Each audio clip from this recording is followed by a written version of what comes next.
전부 여의지옵소서. 손 들고 옵니다. 주 나를 박대하시며 나 어디 가리까. 내 죄를 씻기 위하여 피 흘려 주시니 고회개하는 마음으로 주 앞에 옵니다. 전부터 계신 주께서 영죽을 죄인을 보혈로 구해 주시니 그 사랑 한없네.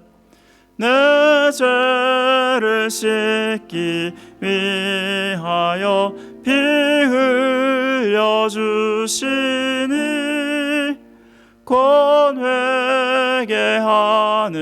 마음으로 주 앞에 옵니다.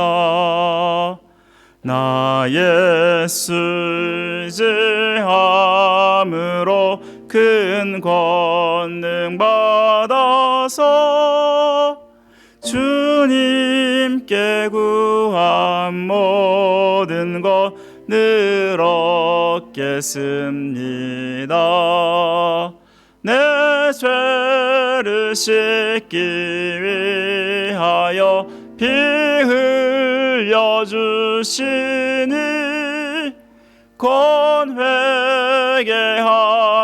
마음으로 주 앞에 옵니다.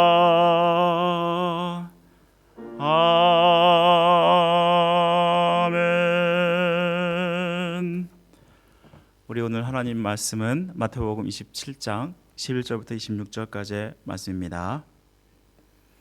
마태복음 27장 11절부터 26절까지의 말씀을 한 절씩 교독하도록 하겠습니다.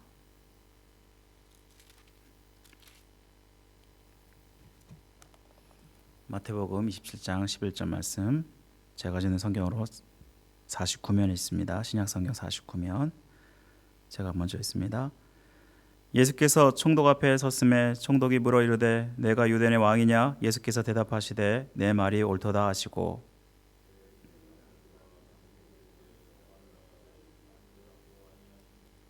이에 빌라도가 이르되 그들이 너를 쳐서 얼마나 많은 것으로 증언하는지 듣지 못하느냐 하되,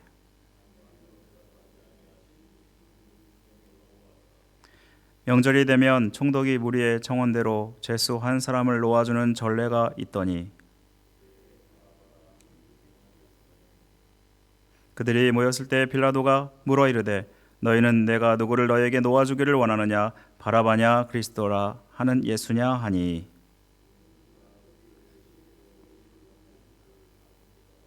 총독이 재판석에 앉았을 때에 그의 아내가 사람을 보내 이르되 저 옳은 사람에게 아무 상관도 하지 마옵소서. 오늘 꿈에 내가 그 사람으로 인하여 애를 많이 태웠나이다 하더라.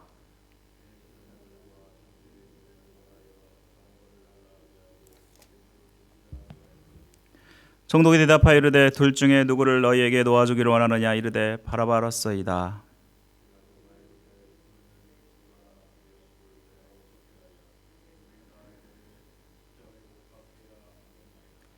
빌라도가 이르되 어찌미냐? 무슨 악한 일을 하였느냐? 그들이 더욱 소리질러 이르되 십자가에 못 박혀야 하겠나이다 하는지라.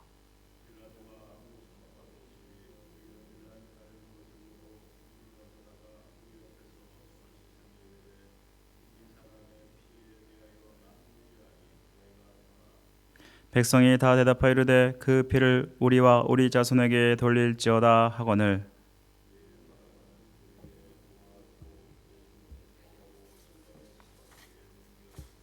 아멘. 우리 오늘 고난주간 특별 예배 세 번째 날로 십자가 주변의 사람들 중에서 불의한 판결을 내린 빌라도에 대해서 하나님 말씀을 나누기 원합니다. 한 해에 누명을 쓰고 억울한 옥살이를 하는 사람들의 수가 거의 한국에서는 300명에 이른다고 합니다.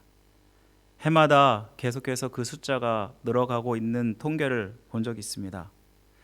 한번 구속된 사람은 무죄를 받아도 큰 고통을 겪게 된다고 합니다. 이런 일들은 미국에서도 마찬가지입니다. 최근에 43년이나 억울한 옥살이를 하고 풀려난 흑인 남성이 화제가 된 적이 있습니다. 살인죄로 50년형을 선고받았고 43년을 복역하다가 최종 무죄가 확정되어서 풀려나게 되었는데요. 19살에 교도소에 살인죄로 들어갔다가 62세가 돼서 풀려난 케이스라고 할 수 있습니다.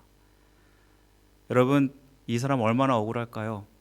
자기가 젊어서 들어가서 거의 이제 환갑이 다 돼서 나오게 되었는데 자기 잃어버린 43년의 세월을 감옥에서 보냈으니 얼마나 억울한 그러한 기구한 삶입니까? 이런 일들이 왜 일어날까요? 죄가 없음에도 불구하고 마구잡이식으로 기소를 하는 그러한 검찰 때문이기도 하고 또 이를 믿고 정확한 조사 없이 판결을 내리는 그러한 재판부의 착오 때문이 아닐까요? 오늘 본문에 아무런 죄도 없으신 분에 대해서 십자가형을 판결한 불법적인 판결을 보여주고 있습니다. 대제사장과 바리새인 등 종교 지도자들은 예수님을 죽이기로 음모를 꾸미고 유월절 전에 예수님을 죽여야겠다 결의를 하게 됩니다. 마침 돈에 눈이 어두웠던 가룟 유다는 예수님을 은 30에 종교 지도자들에게 팔아버리고 이를 계기로 해서 결국 이 종교 지도자들은 예수님을 로마의 그 재판에 기소하게 됩니다. 예수님은 체포되어서 로마 총독 빌라도에게 넘어가게 되는데요. 당시 이스라엘은 로마에 압제해 있었기 때문에 사형 집행 권한이 없었습니다. 사람을 죽일 권한은 오직 로마에게만 있었기 때문에 빌라도 로마 총독에게 넘겨진 것입니다. 오늘 본문에 이렇게 해서 예수님이 로마 총독 빌라도 앞에 서게 되는 장면을 보여주고 있습니다. 빌라도 유월절이라는 큰 절기를 앞두고 수많은 인파가 예루살렘에 몰려들어 있었고 그리고 로마 총독은 이것을 감시하기 위해서 마침 예루살렘에 와 있었습니다. 예수님은 로마 총독인 빌라도 앞에서 신문을 받게 되는데 이 신문은 예수님의 판결을 내리기 전에 마지막 신문이었고 중요한 신문이었음을 보여주고 있습니다. 빌라도가 예수님께 묻습니다. 내가 유대인의 왕이냐? 이때 예수님이 대답합니다. 내 말이 옳도다. 대제사장 등 종교 지도자들이 거짓 혐의를 씌워서 예수님을 고발하였습니다.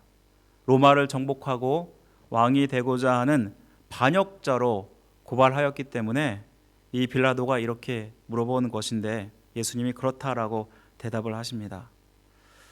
그런데 보통 이런 일들은 예수님께서 전혀 죄가 없으신 분이시고 그리고 그분은 이 세상의 온 세상의 왕으로 말씀하신 것입니다. 사실 예수님은 이러한 판결이 굉장히 억울한 일이고 누군가에 의해서 지금 억울한 그러한 판결의 입장에 있는 것입니다. 여러분, 사실 예수님의 입장에서는 얼마나 이것이 분하고 답답한 일일까요? 누군가 나에게 누명을 씌우고 만약 억울한 함정에 빠뜨릴 때 여러분은 어떨까요? 나 자신을 정당성을 주장하기 위해서 우리는 해명을 하지 않습니까? 더구나 예수님의 십자가에 달리느냐 마느냐 하는 자기의 생명이 걸린 문제 속에서 더 억울함을 호소해야 될 텐데 하지만 예수님은 그때 아무 말도 하지 않으셨다라고 말씀하고 있습니다. 빌라도가 말하기를 그들이 너를 쳐서 얼마나 많은 것으로 증언하는지 듣지 못하느냐라고 말합니다. 그때에도 예수님은 한마디도 대답하지 않으십니다. 우리는 어쩌면 예수님과 함께 동행하는 변호사를 기대해 볼 수 있겠지만 그 당시에는 변호사 시스템이 없었다는 것을 분명히 이는 보여줍니다. 자기 스스로 변호를 할 수 있는 기회가 주어졌음에도 예수님은 아무 말도 하지 않으셨다라는 것입니다.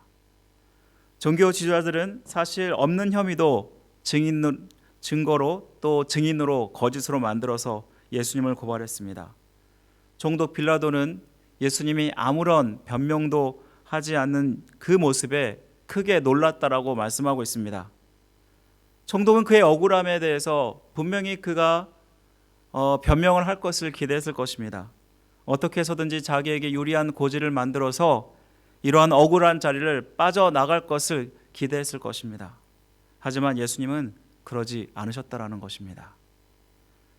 왜 그랬을까요? 예수님의 침묵이 결코 예수님에게는 좋은 일이 아니었고 오히려 오해를 받을 수 있는 일이었습니다.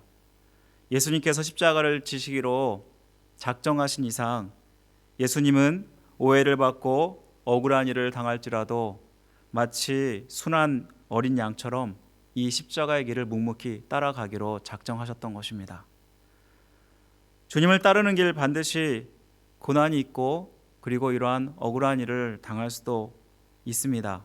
그럼에도 바로 주님이 가신 그 길을 우리는 따라가야 한다는 것을 말씀해 주는 것입니다. 6월절 절기를 맞아서 최종 한 명을 무리의 청원으로 사면하는 일이 있었습니다. 빌라도는 이를 이용하여서 예수님의 판결을 진행하고자 합니다. 당시에 바랴바라는 유명한 죄수를 데려다가 예수님과 함께 둘을 세우고 그리고 빌라도는 무리들에게 묻습니다. 이 둘 중에 누구를 원하느냐? 사실 빌라도는 예수님이 죄가 없으신 분이심을 분명히 알았다라고 말씀하고 있습니다. 오늘 우리 18절 말씀 보시니까 이는 그가 그들의 시기로 예수님을 넘겨준 줄 알미더라. 바로 종교 지도자들의 시기와 질투로 인해서 예수님이 죄가 없으심에도 불구하고 지금 재판정에 서게 되었다라는 것을 빌라도는 알고 있었다라는 것입니다. 더구나 그의 아내가 재판석에 섰을 때 저 옳은 사람에게 아무런 상관도 하지 말라라고 청원을 했습니다. 그녀가 꿈속에서 얼마나 힘들었던지 애를 많이 태웠다라고 말하고 있는데요. 이 때문에 빌라도는 어떻게든지 예수님을 놓아주고자 이러한 생각을 짜냈던 것입니다. 하지만 이 재판은 어떻게 흘러갑니까? 대제사장 등 종교 지도자들은 무리를 선동해서 군중들은 21절에 보니까 총독이 둘 중에 누구를 너에게 놓아 주기를 원하느냐라고 물어봤을 때 이들은 바라바입니다라고 그렇게 대답을 했다라는 것입니다. 빌라도는 또 이렇게 물어봅니다. 그러면 어떻게 하기를 원하느냐라고 물어봤을 때 이러한 질문에 무리들은 예수를 십자가에 못 박으라고 소리 질렀다라고 말씀하고 있습니다. 이에 빌라도는 자기의 판결이 군중들의 의해서 된 것이고 자기는 아무런 잘못이 없다라고 하면서 물을 씻으면서 그러면서 이 사람의 피에 대해서 나는 무죄하니 너희나 당하라 하면서 결국 예수님을 십자가의 형의 판결을 내리게 됩니다. 사랑하는 성도 여러분, 여기서 진짜 예수님의 그러한 말도 안 되는 재판에서 그 1차적인 책임은 누구에게 있을까요? 바로 1차적인 책임은 빌라도에게 있을 것이고 그리고 2차적인 책임은 군중들에게 있을 것입니다. 무엇보다 군중들은 종교 지도자들의 그러한 선동에 의해서 아무런 죄도 없으신 예수님을 무서운 십자가형에 처하라고 이렇게 요구를 했다라는 것입니다. 사실 예수님께서 예루살렘에 들어올 때만 해도 그들이 예수님을 얼마나 환영했던 자들입니까? 그런데 순식간에 이들은 예수님이 아무런 힘도 없는 그러한 나약한 그러한 모습을 보면서 실망한 나머지 예수님을 십자가에 못 박으라라고 그렇게 외쳐서 결국은 예수님은 십자가에 못 박히시게 된 것입니다. 그런데 예수님의 판결, 불법적인 판결에 더 직접적인 영향을 미친 사람은 바로 빌라도라고 할 수 있습니다. 자기 자신은 예수님을 놓아줄 권한도 있었고 그리고 계속해서 잡아둘 권한도 있었습니다. 그리고 분명히 이 빌라도는 예수님이 아무런 죄도 없으시다는 것을 분명히 알고 있었다라는 것입니다. 그런데 밀란이 일어날 것을 두려워하고 그리고 자기가 좀 더 그 예루살렘에서 더 유리한 정치적인 그러한 입장에 서기 위해서 결국은 진리와 진실을 외면하고 무리를 따라서 불법적인 판결을 내렸다라는 것입니다. 결국 이 말씀은 그래서 빌라도가 사도신경에 보면은 본디오 빌라도에게 고난을 받으사 십자가에 못 박혀 죽으셨나니라고 말씀하는 것은 결국 궁극적으로 이 모든 불법적인 재판이 이루어진 그 판결은 바로 빌라도의 책임임을 말씀하고 있다는 것입니다. 사랑하는 성도 여러분, 이 말씀을 보면서 예수님이야말로 억울한 그러한 판결을 받고 돌아가신 분이십니다. 그런데 이 모든 것들이 바로 우리의 죄 때문임을 여러분 알고 계십니까?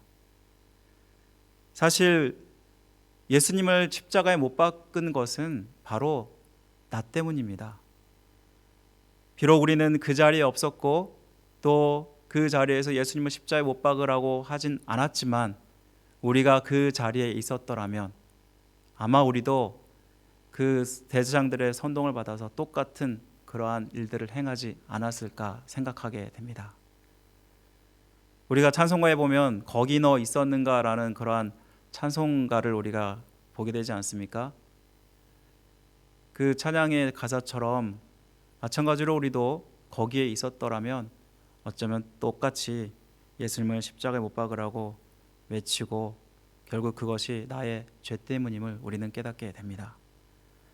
사랑하는 성도 여러분, 우리가 이러한 억울한 누명을 쓰고 죽으신 그리고 정치적인 희생양이 되신 그 예수님을 생각하면 우리는 예수 그리스도를 믿고 또 주님을 따르기로 한 자이고 또 우리의 이전의 죄악된 모습들을 십자가에 못 박고 새롭게 변화된 자이기 때문에 우리는 더 이상 이러한 세상의 그런 불법적인 일을 가담하지 아니하고 오직 진리의 편에 진실의 편에 서야 함을 말씀해 주는 것입니다. 분명히 하나님께서는 살아계시고 역사하시고 그리고 우리의 모든 행동과 행위를 보시는 분이십니다. 아무리 세상 가운데 수많은 사람들이 잘못된 일들을 결정하고 그리고 잘못된 일들을 행할지라도 우리는 항상 진리의 편에 서서 진실의 편에 서서 예수 그리스도의 가신 그 길을 따라가야 함을 우리에게 말씀해 주는 것입니다. 사랑하는 성도 여러분, 우리는 하나님 앞에서 너무나 큰 죄인들입니다. 그리고 바로 그 죄 때문에 예수님께서 이렇게 불법적인 판결을 받고 십자가에 달려 돌아가셨다는 것을 우리가 기억한다면 우리는 항상 주님이 당하신 그 일을 항상 묵상하면서 더 감사하시고 또 주님께서 원하시는 그러한 삶을 살아드려야 할 것입니다. 우리가 진리와 진실을 따라서 이 말씀을 따라 살아갈 때 분명히 이것이야말로 하나님께서 우리에게 기뻐하시는 모습임을 우리가 기억하시고 오늘도 말씀을 따라서 진리 가운데 승리하시는 성도 여러분 되시기를 주님의 이름으로 간절히 축원드립니다. 우리 함께 기도하겠습니다. 사랑하는 하나님 하나님 아버지, 감사를 드립니다. 우리가 무엇이간데 주님께서 이렇게 십자가에 불법적인 판결을 받으시면서까지 그렇게 죽으셨는지 생각해 보게 됩니다. 바로 그것은 나의 죄 때문임을 생각합니다. 아버지 하나님, 그분이 결코 아버지 죄 때문에 죽으실 분이 아니신다는 것을 우리는 분명히 알지 않습니까? 하나님, 정말 주님께서 하나님 우리의 죄를 위해서 아버지 불법적인 판결을 받고 희생을 당할지라도 이 길을 걸어가신 것처럼 우리가 아버지 하나님 어떠한 세상의 불의와도 아버지 타협하지 아니하고 주님이 가신 그 길을 따라가는 자가 될 수 있도록 도와주옵소서. 아버지 오늘 하루도 살아가면서 아버지 진리와 말씀 가운데 살아가는 자가 되게 도와주시고 하나님의 영광을 위해 살아가는 복된 하루 될 수 있도록 은혜를 베풀어 주옵소서. 모든 것 주님께 맡겨드리며 우리를 죄에서 구원하신 예수 그리스도의 이름으로 간절히 기도드립니다. 아멘. 하늘에 계신 우리 아버지여, 이름이 거룩히 여김 받으시오며 나라의 임하옵시며 뜻이 하늘에서 이루어진 것 같이 땅에서 이루어지이다. 오늘날 우리에게 일용할 양식을 주옵시고 우리가 우리에게 죄 진 자를 사하여 준 것 같이 우리 죄를 사하여 주옵시고 우리를 시험에 들게 하지 마옵시고 다만 악에서 구하옵소서. 대개 나라와 권세와 영광이 아버지께 영원히 있사옵나이다. 아멘. 오늘 말씀을 생각하시면서 자유롭게 기도하시다 돌아가시기 바랍니다.